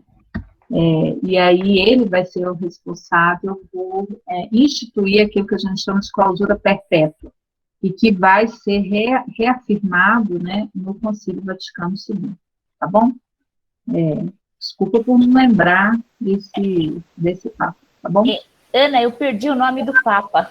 Bonifácio VIII, na bula periculoso. Então, o artigo está para sair, tá, gente? Só não sei quando, eu posso te avisar, Cidinho, quando ele sair. Já está aprovado, já fiz revisão, já está tudo ok, mas o pessoal da revista não me... e chama Inês é Morta, tá, o artigo. Reflexões acerca da clausura para as irmãs Clarissas. Eu começo com aquele documento da Inês, né? Morta para o mundo, e aí eu começo a mostrar como que o olhar masculino, né, faz com que ele feche a mulher nesses espaços, né? Que é muito para pensar, né, que a clausura é feminina, né, gente? Não é masculina, né? Isso é importante a gente dizer, né? Quem tem que se fechar é a mulher, né? Não o homem, enfim. Onde vai estar o quê? O artigo, quando ele for publicado na revista Estudos Feministas, que é lá do Rio Grande do Sul. né, mas ainda não foi publicado, tá? Por isso que eu não passo para vocês, né? Enfim, alguma questão? Aguardando o pessoal colocar suas perguntas no chat. Lembrando que no chat também tem alguns links sobre a tese Conexões Vicentinas. Tem também... O pessoal colocou... a professora Aparecida colocou também o link do livro da professora. Então, eu vou aproveitar para fazer uma pergunta enquanto o pessoal pensa, né? Então, Ana, eu estou um pouco assim invocada com a questão das religiosas negras, né? Esse tema está um pouco na minha cabeça. Então, eu queria saber se nas suas buscas, desde os recolhimentos, nessas várias categorias aí de religiosidade, se você achou aí meninas negras sendo atendidas, alunas, ou se formando para freiras. Inclusive, naqueles tipos de recolhimentos de uma outra autora que você usa, lá aparecem as meninas índias, mas não aparecem as meninas negras, né? Então, assim, Cidinha, eu acho que é muito difícil eles dizerem que elas são negras. Porque se nós pensarmos nessa sociedade para lá de mestiça que a gente tem, e principalmente no século XVIII, eu acho que sim, as negras entravam para os conventos, as negras habitavam os conventos, se elas faziam parte de uma família rica, principalmente, né? Ou se elas faziam parte de uma família pobre e entravam naquela categoria mais baixa, né? Vamos dizer assim, as negras livres, poucas, né? Agora, as escravas vão estar lá presentes também, né? Então, isso é possível, tá? Mas não tem documentação que fale sobre essa questão, dela ser negra ou não, né? Porque eles estão muito mais preocupados com a da distinção social delas na documentação do que da cor. Mas aí eu vou te dar algo que eu exploro um pouquinho só na minha tese de doutorado, porque existe, dentre os vicentinos, né, os lazaristas, né, e as vicentinas, elas são contrárias à escravidão, né, eles são contrários, né. Isso os lazaristas deixam claro que são contrários, não Viçoso, que foi o bispo que trouxe as vicentinas para cá, ele tem vários documentos, artigos de jornal, lá no 19, dizendo que são contrários à escravidão. As freiras, as vicentinas, assim que elas chegam no Rio de Janeiro, elas vão ficar dentro de um convento, qual convento que é? Franciscano, lá no Rio, e aí elas dizem claramente que é um absurdo separar as escravas, e aí a superiora fala assim, das vicentinas, olha, a gente podia estar educando essas mulheres, né? Então, elas são contrárias à escravidão, e um dos embates fortes que existe aqui em Minas Gerais é quando as vicentinas dizem que não vão ter escravas no colégio, e que as meninas, inclusive as ricas, têm que aprender a cuidar da casa. E cuidar significa limpar. Então, vários pais dizem, olha, minha filha não tem escrava, minha filha não tem que limpar, né? Então, elas falam isso, né? Mas existe um documento das vicentinas, depois eu posso até tentar achar ele aqui em casa, que é um documento em que a primeira superiora, ela consulta a superiora de Paris para ver o que é possível ser feito com uma menina negra que estava estudando no colégio. E que essa menina negra queria se tornar freira. Mas que possivelmente as alunas, as educandas, não iam aceitar uma freira negra, né? Por conta da sociedade daquele momento, 1849. Então, o que eu estou tentando te mostrar? Existem indícios, né? E aí, qual é a solução? E a solução não é dada pela superiora de Paris. A solução é dada pelo bispo de Mariana, ou Dom Viçoso. Ele escreve para a freira e diz assim, olha, irmã, É, não se preocupe. Para que você vai preocupar se ela vai se tornar freira no Brasil? Mande ela para Paris, porque a menina ela era uma protegida do bispo, né? Então ele falou: mande ela para Paris. Vocês têm casa em todos os lugares, ela vai ser aceita em algum lugar como freira. Não precisa ser no Brasil, entendeu? Então mandaram essa menina para Paris. Então tem lá a carta dizendo dela ir para Paris e tal, não sei que destino levou, mas ela foi embora, né? Então ela estudou no colégio, mas na hora de se tornar noviça, ela foi embora, entendeu? Porque achava que ela não seria bem vista aqui, né? Então isso é um caso.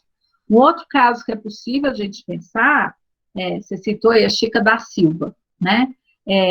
A Chica da Silva, né, que foi bem fértil, né, vamos dizer assim, né, ela teve 9 filhas, né, além dos meninos, ela teve 9 meninas, né, e as 9 meninas, filhas da Chica, estudaram no recolhimento de Macaúbas, aqui, próximo de Belo Horizonte, tá? Nos estudos da Juna Furtado, historiadora lá da UFMG, né, ela trabalha um pouco com isso, ela tem um livro sobre a Chica, ela fala das filhas dela no recolhimento. E a Chica, inclusive, construiu uma casa próximo do recolhimento para ela ficar próxima das filhas. Todas as filhas estudaram em Macaúbas, casaram, né? E quando ficaram viúvas, retornaram para Macaúbas e faleceram lá. Tá? Então, só para você pensar que é muito complexo você falar da questão da cor, né? Por exemplo, o século XVIII, o XIX também é muito, né? A gente tem um historiador aqui da UFOP, o Marcos Vinícius Fonseca, que trabalha só com a questão da educação de negros, né? No século XIX, e ele vai mostrar claramente, por exemplo, a sociedade mineira, ela é totalmente mestiça, né? Então, o que você vai ter de negros, mulatos, pardos dentro da escola, ele consegue comprovar isso por documentação censitária, né? Que as nossas escolas de Minas, principalmente lá na primeira metade do século XIX, vão ser escolas de meninos negros, pardos, mulatos, livres, né? Então, são coisas para a gente pensar aí um pouco sobre como que isso vai acontecer, né? O próprio Colégio Sion de Campanha, eu lembro de uma imagem de uma menina negra, né? E que não era das meninas pobres, era das meninas ricas, né? E com o uniforme das meninas ricas, né? Então, acho que o mais difícil é tentar fazer esse levantamento das meninas negras nessas instituições, entendeu?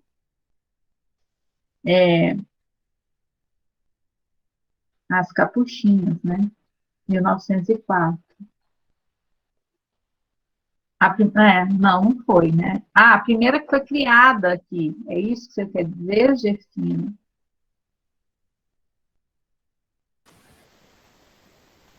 Das capuchinhas? Naquela minha lista do Beoso tem, não tem não, as capuchinhas?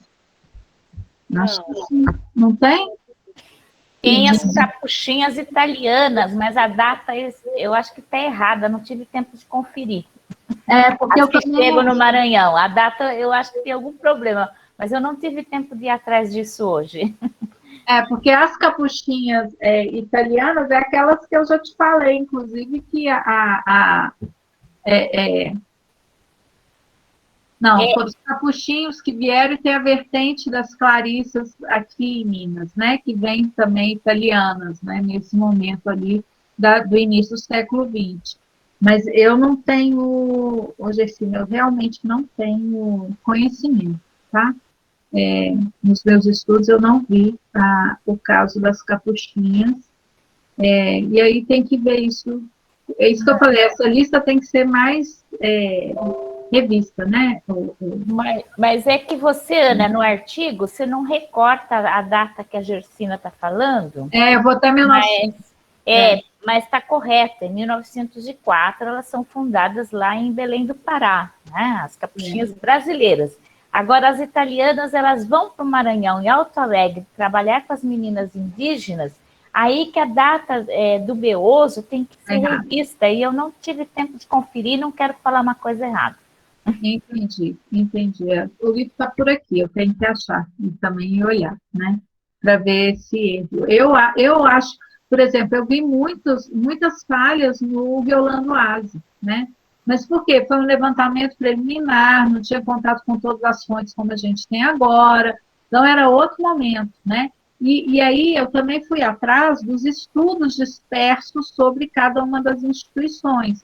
Então, existe já alguns estudos sobre essas educandas do Pará, existe já alguns estudos sobre, existe inclusive uma dissertação de mestrado da UFMA sobre essa instituição de São Luís, né? Mas que, na verdade, fala muito pouco do início dela e trabalha com o século XIX, né? Porque tem outra coisa também a gente pensar. Quais instituições permaneceram, persistiram desses recolhimentos no 19? Muitos deles foram apropriados pelas congregações, né? Deixaram de existir e as congregações tomaram conta dessas instituições, tá? Na verdade, é só no início do século XX que os recolhimentos deixam de existir, o Vaticano proíbe, né? Então, que é algo também que eu estou atrás dessa documentação, que não consegui achar ainda. Mas é no início do 20 que essas instituições deixam de existir, alguns recolhimentos se tornam conventos, como é o caso de Macaúbas, aqui em Minas, e outros são apropriados pelas congregações, se tornam escolas, né? Esse do Maranhão, especificamente, é muito importante a gente pensar que no início dele é para crianças indígenas, meninas indígenas, e tem vínculo com o Malagrida, né? Mas, quando os jesuítas são expulsos, somente ele, gente, somente ele deixa de seguir a regra das ursulinas, porque era vinculada aos jesuítas, e troca o nome, tá?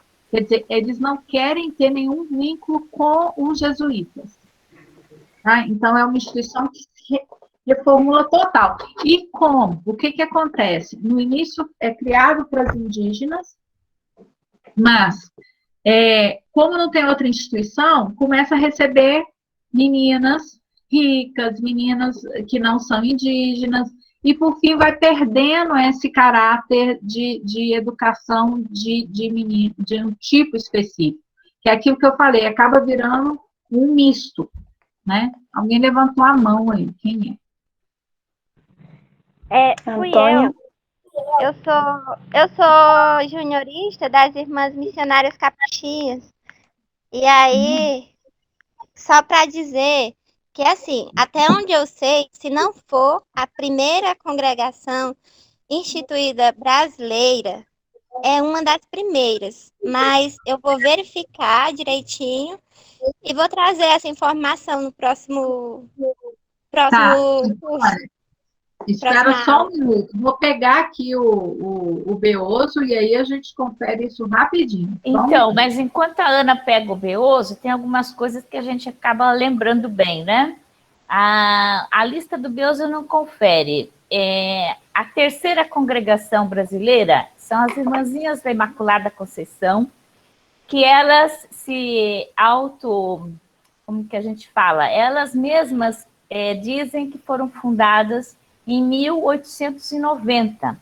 E o Beoso considera em 1895, quando elas tiveram a primeira aprovação diocesana. Então, respeitando aí a história contada pelas próprias mulheres, eu também considero 1890. Daí, na ordem da fundação brasileira, a Congregação das Irmãzinhas é a terceira, mas depois, até chegar nas Capuchinhas Brasileiras, em 1904, existem mais algumas congregações fundadas no Brasil. Então, as Capuchinhas Brasileiras não são as primeiras, vamos dizer, estão entre as 10 primeiras congregações fundadas no Brasil, para ser mais precisa. E lembrei da data errada do Beoso. O Beoso é um historiador que eu respeito muito e mantenho contato com ele pessoal até hoje. Foi meu professor há muitos anos atrás, gosto muito dele. Mas ele também, ele fala que é a mesma coisa que a Ana falou, né? As fontes vão se ampliando, as buscas também, por isso que a pesquisa tem que ser atualizada, né? A Congregação das Capuchinhas Italianas que chegam no Maranhão é em 1899. E elas são mortas, né, nessa missão em 1901. É uma missão trágica, né? E daí vai surgir a necessidade de haver continuidade da missão, e bem mais tarde vai surgir, mais tarde não, um pouquinho depois, as capuchinhas brasileiras, né? Essas histórias não são tão fáceis da gente capturar, né, Ana? Não é fácil, isso é complicado, né, quando a gente começa a fazer esse levantamento, que é o que eu falei, não está acabado. Então, esse artigo que vocês leram já tem algo mais, um levantamento maior que eu fui fazendo, né, então, eu estou aqui com o Beoso, só um minuto, deixa eu achar aqui o quadrinho dele, que não é um quadro, né, ele faz uma lista, né, como que chama mesmo, 1904, né?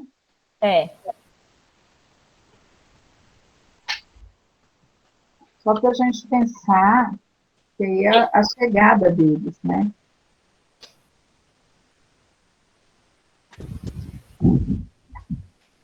Aí, gente. 1904. Aqui, ele aponta em 1906.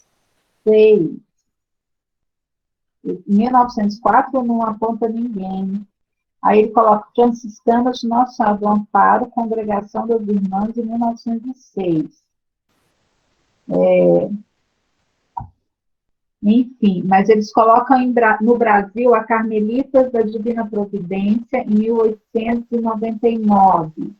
As Franciscanas do Coração de Maria, Congregação das Irmãs Franciscanas do Coração de Maria, em 1900, também no Brasil. Então, elas foram fundadas aqui, né? Aqui, em 1904, as Capuchinhas de São Francisco de Assis, tá? Que são essas, né? 1904, mas ele já coloca duas aqui antes, né?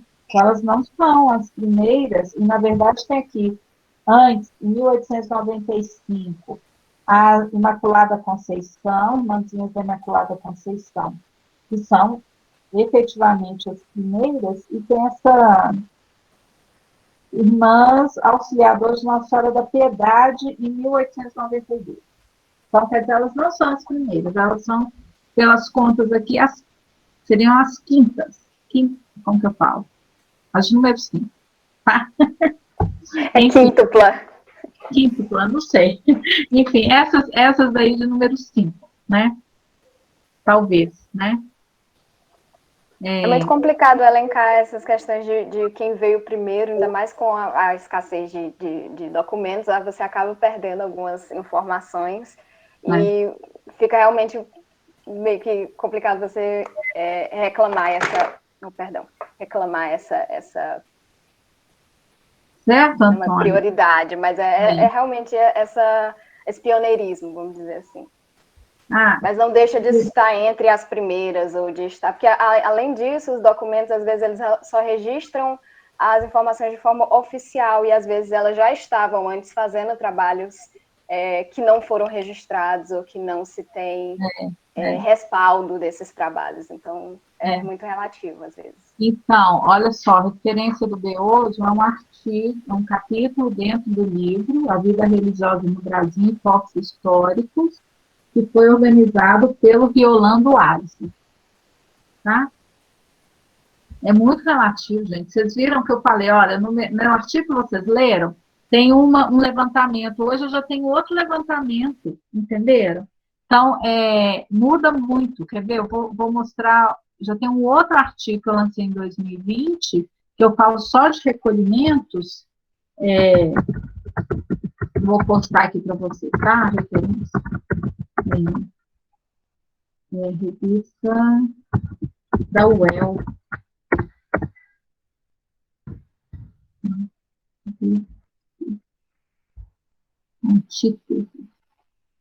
Nesse, eu já faço algo diferente, entendeu? Já acho outro que é esse quadro que eu apresentei aqui para vocês, né? Aqui, semelhanças e diferenças, aqui, entre conventos e recolhimentos, que antes eu estava falando da diferença entre colégio de freira, né? E agora não, agora é um artigo que eu falo só de conventos e recolhimentos. Aí.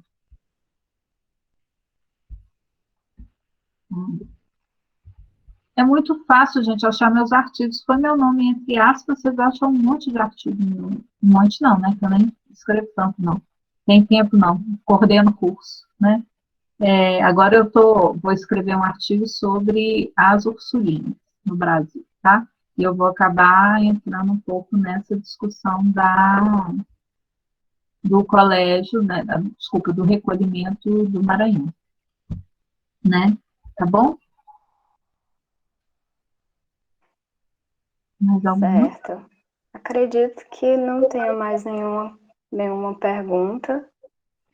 Vamos ficar todo mundo prestando atenção, acompanhando os trabalhos da professora Ana Cristina, que pelo visto ela tem muitos em andamento, muitos ainda para publicação, apesar dela dizer que não publica muito, mas aparentemente sim.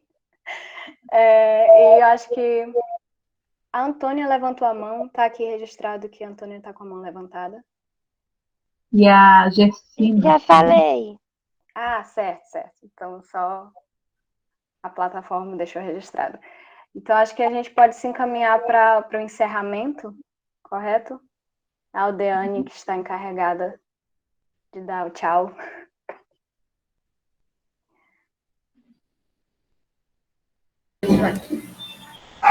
Oi, gente, meu nome é Aldeane, sou aluna da professora Maria Aparecida, né? E fui convidada para participar da organização desse curso, né? Que é um enriquecimento sem tamanho, né? A gente agradece, em nome de toda a equipe, a palestra da professora Ana Cristina, que foi de um conteúdo excelente, muito elogiado e comentado no chat, né? Todo mundo gostou muito. Muitos comentários, muitos elogios. E vamos ficar acompanhando. E lá no Classroom também, provável que apareça outros conteúdos. Então, peço que todos os participantes do curso fiquem atentos ao Classroom, que vai ser postado também a data do próximo encontro. Todos estão convidados e a gente só tem mesmo a agradecer o conhecimento adquirido neste dia, nessa tarde. Foi muito prazeroso estar com todos vocês. Então, muito obrigada a todos pela presença e pela partilha. Posso falar, Cidinho? Claro. Verdade. Eu queria agradecer a todos pela paciência, né? E por se interessarem, né, por uma temática que é tão cara para mim, acho que para a Cidinha também, né, como que isso é importante, né, principalmente pensando que são mulheres, né, e que, enquanto mulher, né, a gente precisa valorizar a nossa história, né, especialmente mulheres que às vezes se juntam para poder sobreviver a um mundo muito difícil, né, então, pensando que alguns recolhimentos são espaços de luta, e de conquista mesmo dessas mulheres, né? E os conventos também são espaços de luta, né? E até os colégios de freiras, com todos os seus problemas, né? É o espaço em que a mulher conquista a sua educação, conquista o seu espaço, conquista o seu aprendizado, né? Então, muito obrigada por vocês terem paciência para poder estar aqui, né? E ver um pouco do que eu trabalho, tá bom? Desculpa se eu corri muito, mas eu estava com medo do tempo não dá. Ana, brigadíssima, tá, por esse manjar aí. Para mim é um manjar das deusas, né? E eu vou te passar o contato do Pedro. O Pedro, ele fez também uma tese sobre as congregações brasileiras. Você conhece o Pedro, lembra, né, do grupo da Unicamp? E ele lida bem com essa documentação do início do século XX, essa documentação da igreja. Eu acho que ele vai poder te ajudar aí nessa sua busca, viu? Eu lembro dele, sim. Ótimo, então. Obrigada. Sim. Ele foi padre também, daí ele entende mais ainda da documentação, estudou em Roma, né? E Eu tem acho mais acesso à documentação do que a gente, né? Com certeza. muito mais. Então ele sabe o caminho das pedras e é muito generoso na compartilha, né? Mas olha, foi um prazer então, viu, Ana, te ver mesmo na tela e quem sabe a gente se encontra por aí, né? Ah, em algum congresso, em algum momento aí, né? Tá difícil, mas a gente se encontra, né? É isso aí. E um beijo para todo mundo aí que ficou até o final, né? Abraço, gente. Fiquem Abraço, bem viu? também, tá? Boa saúde, né? Muita força para todos vocês neste momento difícil, né? Um abraço para todos, tá? Obrigada, Cidinho.